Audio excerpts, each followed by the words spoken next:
श्री गणेशाय नमः। अध्याय 47।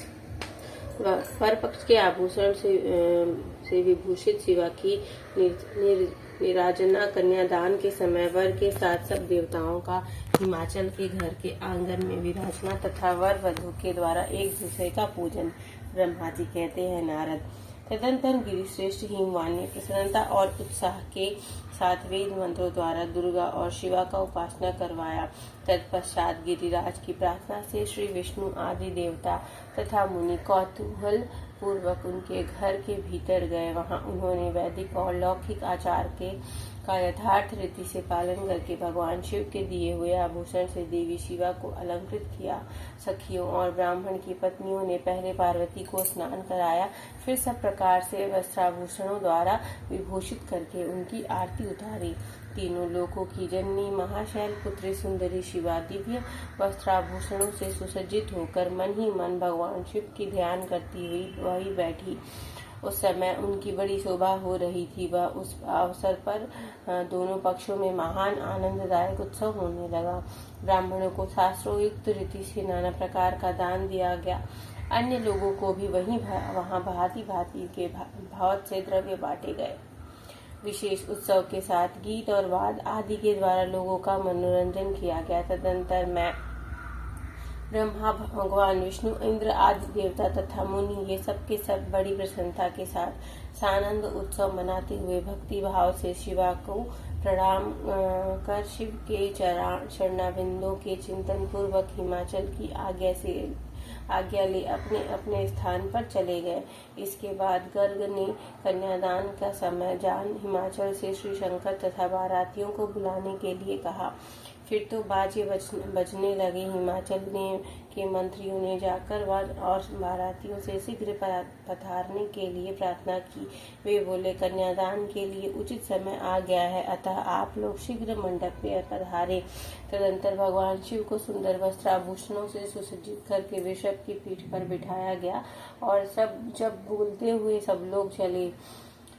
भगवान शंकर को आगे करके बाजे बजाते और कौतुक करते हुए सब बाराती हिमालय के घर को गए। हिमाचल के भेजे हुए ब्राह्मण तथा श्रेष्ठ पर्वत कौतूहल पूर्वक शंभु के आगे आगे चलते थे। भगवान के मस्तक पर बहुत बड़ा छत्र तना हुआ था। सब ओर से उन्हें चंवर ढुलाया जा रहा था। वे महेश्वर चंदुओं के नीचे होकर चलते थे। मैं विष्णु, इंद्र और लोकपाल आगे रहकर उत्तम शोभा से सुशोभित हो रहे थे। उस महान उत्सव के समय शंख, भेरी, पट, आनक और गोमुख आदि बाजे बारंबार बज रहे थे।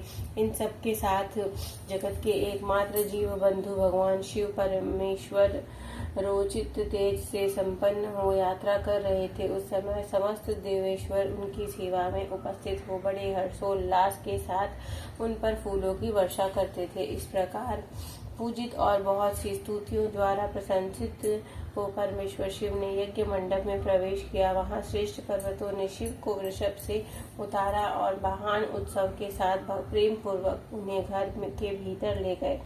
हिमालय ने भी घर में आए हुए देवताओं सहित महेश्वर को विधि पूर्वक भक्ति भाव से प्रणाम करके उनकी आरती उतारी। फिर महान उत्सव पूर्वक अपने भाग्य की सराहना करते हुए उन्होंने अन्य समस्त देवताओं और मुनियों को प्रणाम करके उन सब का समादर किया। श्री विष्णु सहित महेश्वर को तथा मुख्य देवताओं को पाद अर्घ देकर हिमालय उन्हें अपने भवन के भीतर ले गए और आंगन में रत्नमय सिंहासनों के ऊपर मुझको, विष्णु को, शंकर जी को तथा अन्य विशिष्ट व्यक्तियों को बिठाया। उस समय मैना ने अपनी सखियों, ब्राह्मण पत्नियों तथा अन्य पुरोहितों के साथ आकर सानंद आरती उतारी। कर्म कांड के ज्ञाता पुरोहित महात्मा शंकर के लिए मधुपूर्वक पूजन आदि जो आवश्यक कृत्य थे उन सबको सहर्ष संपन्न किया। फिर मेरे कहने से पुरोहित ने प्रस्ताव के अनुरूप उत्तम मंगलमय कार्य आरंभ किया। इसके बाद हिमालय ने अंतर्वेदी में जहाँ समस्त आभूषणों से विभूषित उनकी कुशांग कन्या वेदी के ऊपर विराजमान थी, वहाँ मेरे और श्री विष्णु के साथ महादेव जी को ले गए। तदंतर बृहस्पति आदि विद्वान बड़े उत्साह से संपन्न हो कन्या दानोचित लग्न की प्रतीक्षा करने लगे। गर्ग ने पुण्य हवाचन करते हुए पार्वती जी की अंजलि में चावल भरे और शिव जी के ऊपर अक्षत छोड़ा। परम उदार सुमुखी पार्वती ने देही अक्षत कुश और जल से वहां रुद्रदेव का पूजन किया, जिनके लिए शिवा ने बड़ी भारी तपस्या की थी। उन भगवान शिव को बड़े प्रेम से देखती हुई वे वहां अत्यंत शोभा पा रही थी। फिर मेरे गर्गादि मुनियों के कहने से शंभु ने लोकाचार वर्ष शिवा का पूजन किया। इस प्रकार परस्पर पूजन करते हुए वे दोनों जगमान्य पार्वती परमेश्वर वहां सुशोभित हो रहे थे। त्रिभुवन की शोभा से संपन्न हो परस्पर देखते हुए उन दोनों दंपत्ति की लक्ष्मी आदि देवनियों ने विशेष रूप से आरती उतारी। इस तरह यह अध्याय संपूर्ण होता है। हर हर महादेव की जय। ओम जय शिव ओंकारा, प्रभु हर शिव ओंकारा, ब्रह्मा विष्णु सदा शिव अर्धांगी धारा।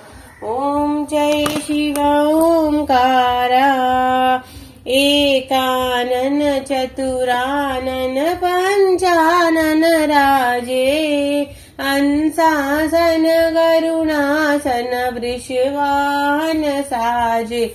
ओम जय शिव ओंकारा, दो भुज चार चतुर्भुज दस भुज अति सोहे, त्रिगुण रूप निरखता त्रिभुवन जन मोहे। ओम जय शिव ओंकारा, अक्षमाला बनमाला रुंडमाला धारी, चंदन मृग मद सोहे बोले शशिधारी। ओम जय शिव ओंकारा, श्वेतांबर पीतांबर बागंबर अंगे, सनकादिक गरुणादिक भूतादिक संगे।